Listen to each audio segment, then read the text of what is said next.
Alô pessoal, espero que todo mundo esteja bem. Boa semana a todos.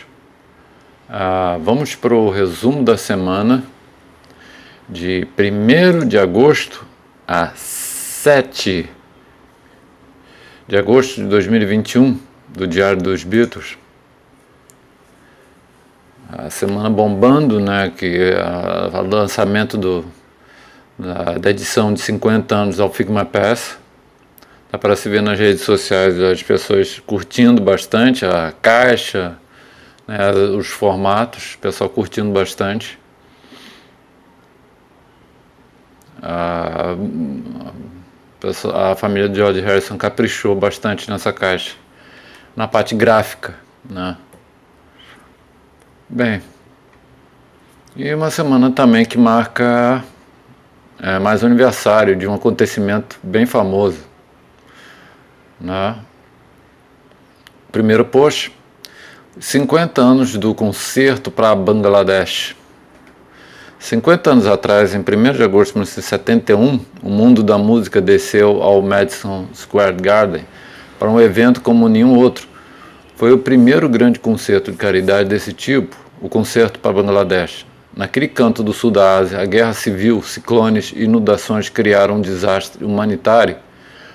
Há 6 milhões de bengalis desabrigados, a maioria deles sofrendo de desnutrição, cólera e também outras doenças que são resultado de viver nas condições mais desumanas, relatou o ex-anfitrião do All Figma Pass Concert, Mike Waters, em julho de 1971. Apesar que isso não mudou muito, continua a mesma miséria e pobreza. A situação era profundamente pessoal para o músico indiano Ravi Shankar, um virtuoso músico cuja família vinha da região. Então Shankar procurou um amigo próximo, o ex-Beatle George Harrison, e ele resolveu fazer algo a respeito. Era simples assim, observou o jornalista musical Grant Johnson. E é claro, sem um Beatle ele era muito, e sendo um Beatle ele era muito, você sabe, muito bem conectado. Então ligou para os seus amigos.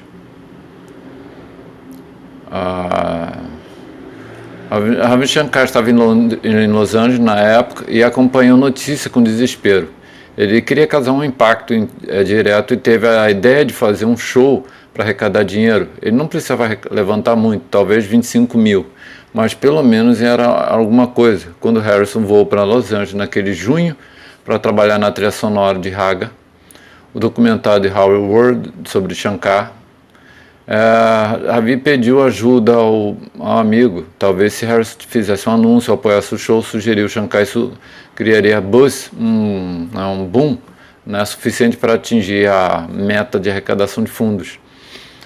Aí o George falando, se você quer que eu me envolva, acho melhor eu realmente me envolver. Pois bem, George Harrison ligou para várias pessoas, vários amigos aceitaram, como Leo Russell, Klaus Woodman, Ringo Starr. Paul McCartney ainda estava meio aquele gosto amargo da separação, rejeitou. John ia participar, mas quando ele percebeu que o convite não se estendia a Yoko, ele desistiu. Pois bem, então ele falou, vou chamar Eric Clapton. Eric Clapton estava fechado, estava se trancado em casa, afundando nas drogas, depois de tomar um fora da mulher do George Pett, ele era apaixonado. Então ele decidiu se trancar em casa com as drogas. Pois bem, Eric Clapton só falou que só participaria se tivesse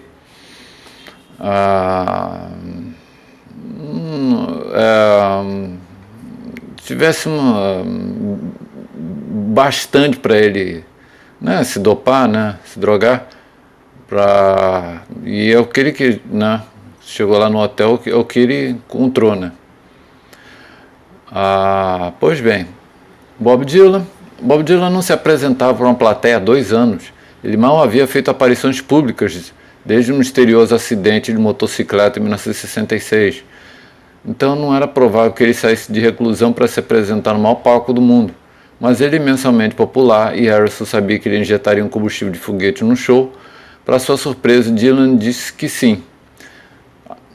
George, abusando um pouco do pedido, pediu para que ele tocasse Blow the Wind. Irritado, com um pedido, Dylan respondeu: "Você vai cantar Wanna Hold Your Hand?" Que indireta, né? Então, no dia 27 de julho, George Harrison, junto com Ravi Shankar e Alan Klein, fizeram uma coletiva de imprensa para anunciar o concerto final. Um pouco depois das 4h30 da tarde, ele entrou no palco, sendo recebido por 20 mil fãs. Estava bem nervoso e assim abriu o show com o AWA.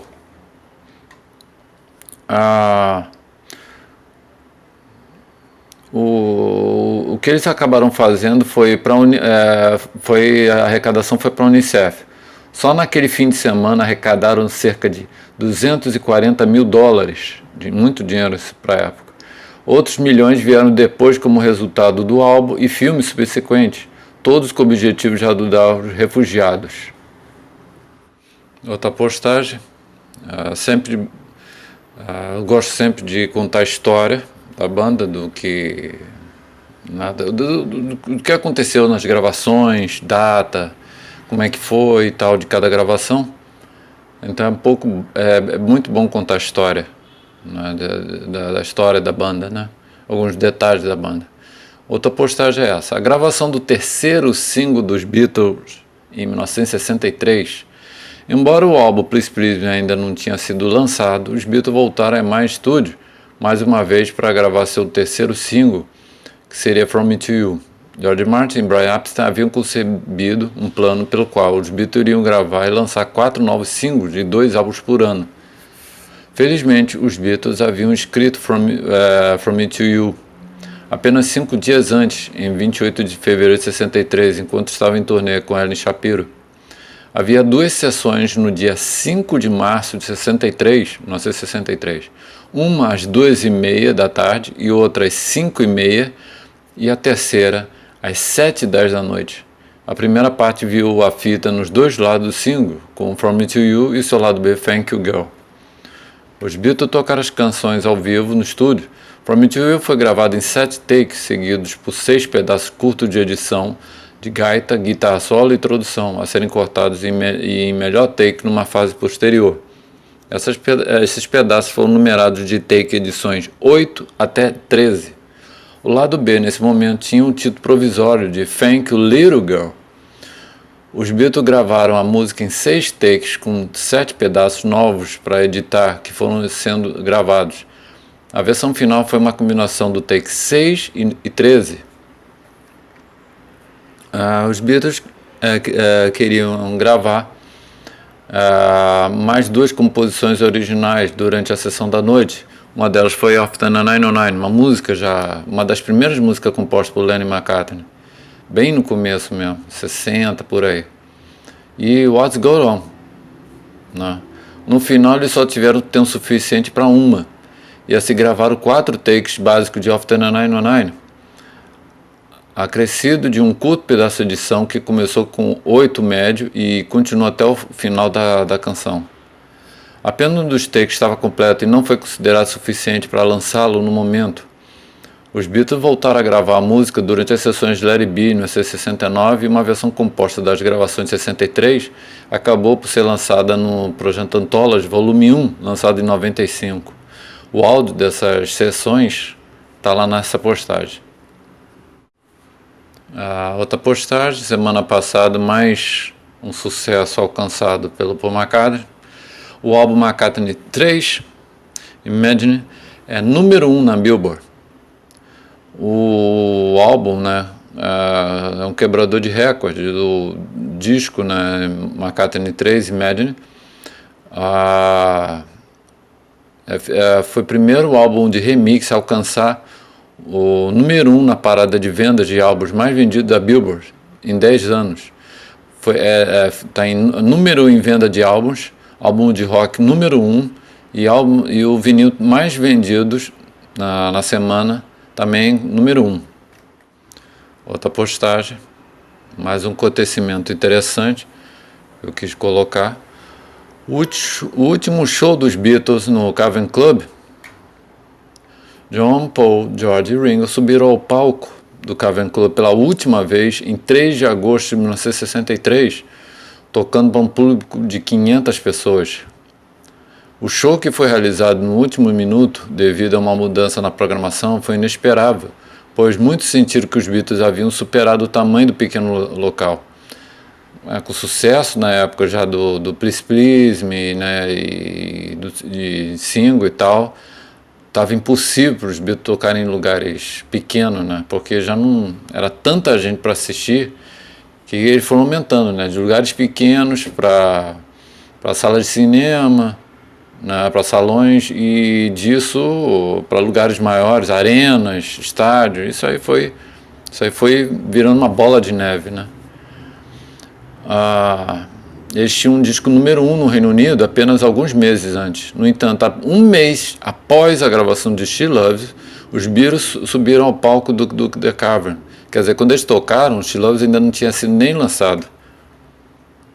O show foi o número 292 da banda no The Cavern, com ingressos à venda exclusivamente para membros do Cavern, às 1h30 da tarde do dia 21 de julho, esgotados em 30 minutos.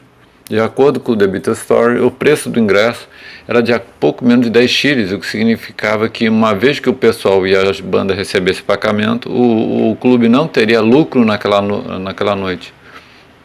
O porteiro do The Cavern, né, o ex-porteiro Paddy Delane, ele estava falando: a multidão do lado de fora estava enlouquecendo. Quando John Lennon conseguiu atravessar o cordão de garotos, sua jaqueta tinha perdido uma manga. Eu agarrei ele para impedir que uma garota se safasse com um souvenir. John costurou de volta. E ele falando que os Beatles eram exatamente a mesma tipo de pessoa, não mudaram com sucesso nem nada. Os Beatles tocaram no The Cavern com o vigor de sempre, às 6 da tarde, e às 6 da noite, né? E às 11h30 da noite. Né? No entanto, eles logo enfrentaram um corte de energia que silenciou os instrumentos da banda e mergulhou o local na escuridão. Tu imagina, né? Cavern é um lugar quente pra caramba, né? E naquele espaço ainda falta luz. Nossa, tu imagina a gritaria que foi. Outra postagem, um item de leilão que foi para essa semana, e está se esperando uma quantia absurda. 2 setlists manuscritas dos Beatles vão a leilão. 2 setlists manuscritas dos Beatles dos primeiros dias do grupo estão sendo leiloados pela Casa de Leilões Boreham em 28 de outubro. Apenas 8 dessas setlists são conhecidas, o que as torna altamente cobiçadas por colecionadores. Estima-se o valor esperado entre $150 mil a $250 mil. Lembre-se, as 2 manuscritas são de punho, escrito pelos próprios Beatles, né? Bem do início da carreira. A primeira é do show na primavera de 1960, quer dizer, bem onde os Beatles ainda se chamavam The Silver Beatles, era bem início, em Liscar, no Grosvenor Ballroom, na Inglaterra. Esse foi escrito por Paul McCartney e inclui covers como Stuck of You, de Elvis Presley, Little Queen, de Chuck Berry, Lucy, de Little Richard, e Words of Love, de Buddy Holly. Mas perto do fim, eles listam o original dos Beatles, After 909. E a segunda setlist, também de punho do Paul McCartney, é de um show de 17 de abril de 63, no Magic Ballroom, em Luton, na Inglaterra.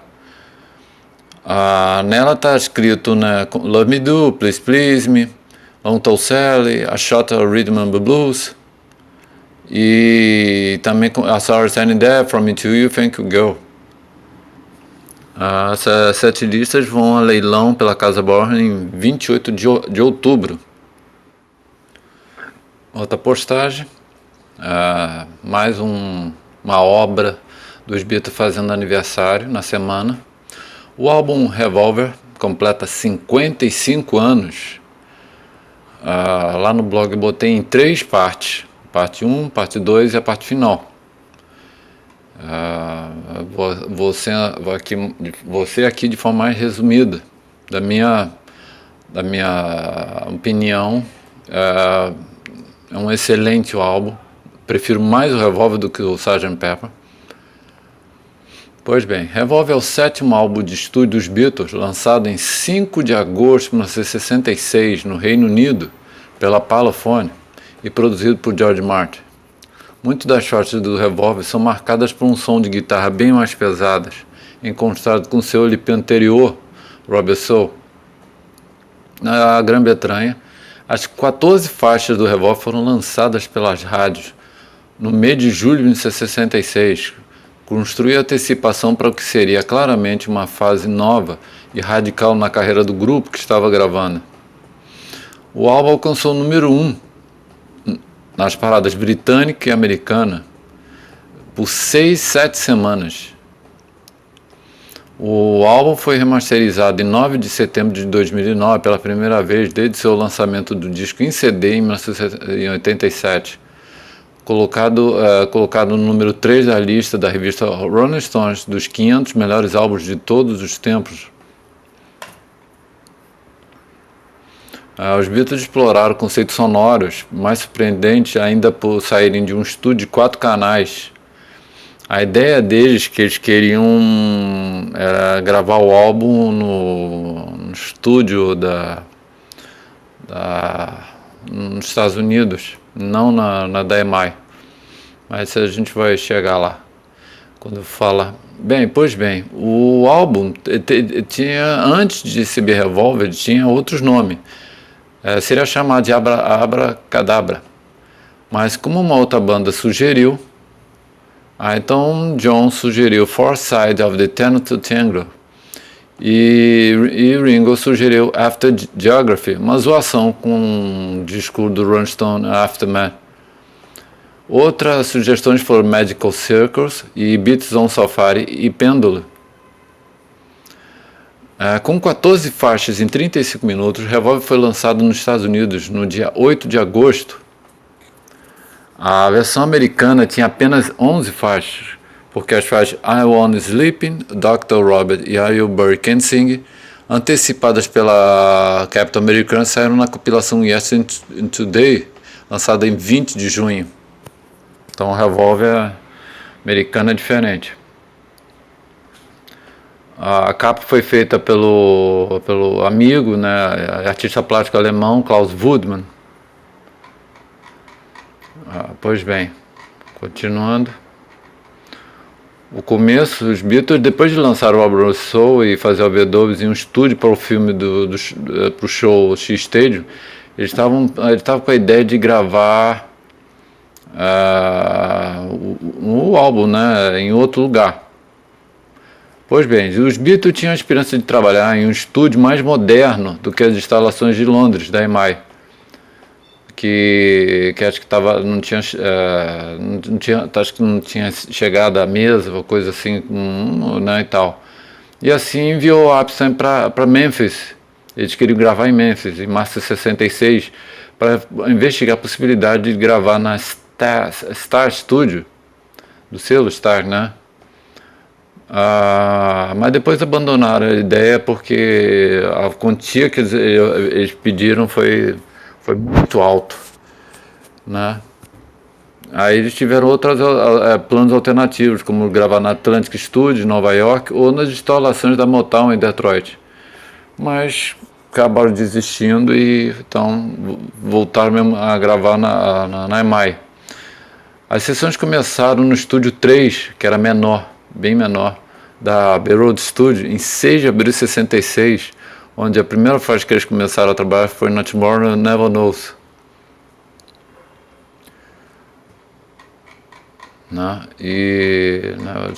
Falando mais, a capa foi feita por Klaus Woodman, onde ele fez um desenho, tem lá a foto dele, do desenho original, junto com umas colagens de fotografia.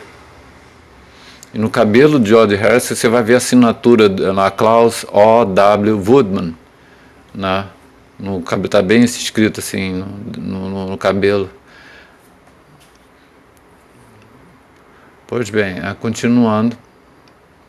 O título do revólver foi escolhido durante a turnê Japão, quando eles estavam por lá, e eles mandaram um telegrama decidindo qual era o título que eles queriam, né?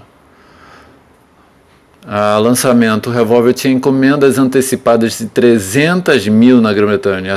Ainda assim, só é dado um valor final de venda de 500 mil cópias. Estranho? Globalmente, as vendas foram estimadas em mais de 2 milhões. O álbum foi lançado no Reino Unido, dia 5 de agosto de 66, e entrou na parada em primeiro lugar, dia 13 de agosto, ficando nessa posição durante 7 semanas.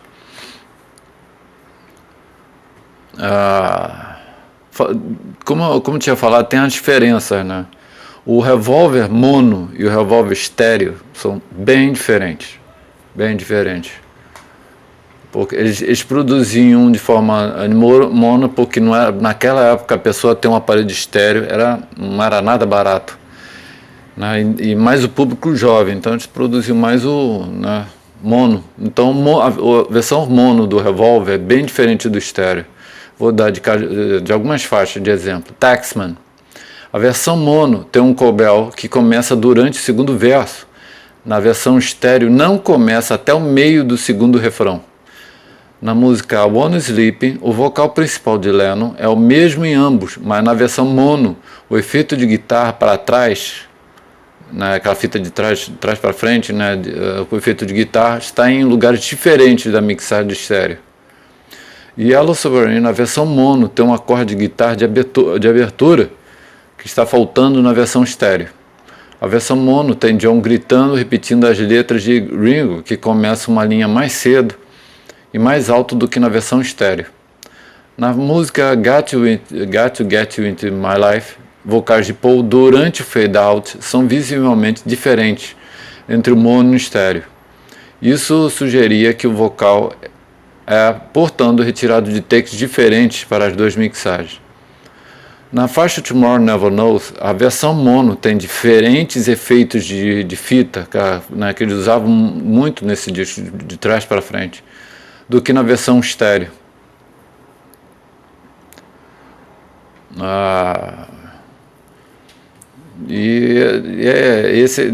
É bem diferente, né? O álbum foi essas duas em 2009 saiu duas caixas, né? Caixa estéreo, caixa mono dos Beatles.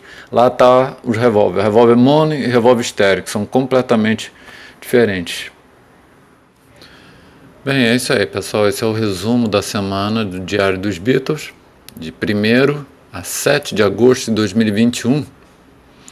Mais informações mais completas, que aqui eu só dou um resumo rápido, estão lá no Diário dos Beatles. É só você botar Diário dos Beatles no blog, você vai achá-lo.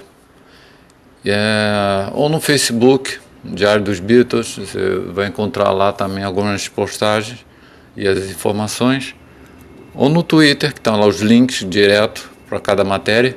Ou no Instagram, que eu costumo botar lá fotos, né, com algumas informações de algumas coisas sobre as fotos e tal, ok?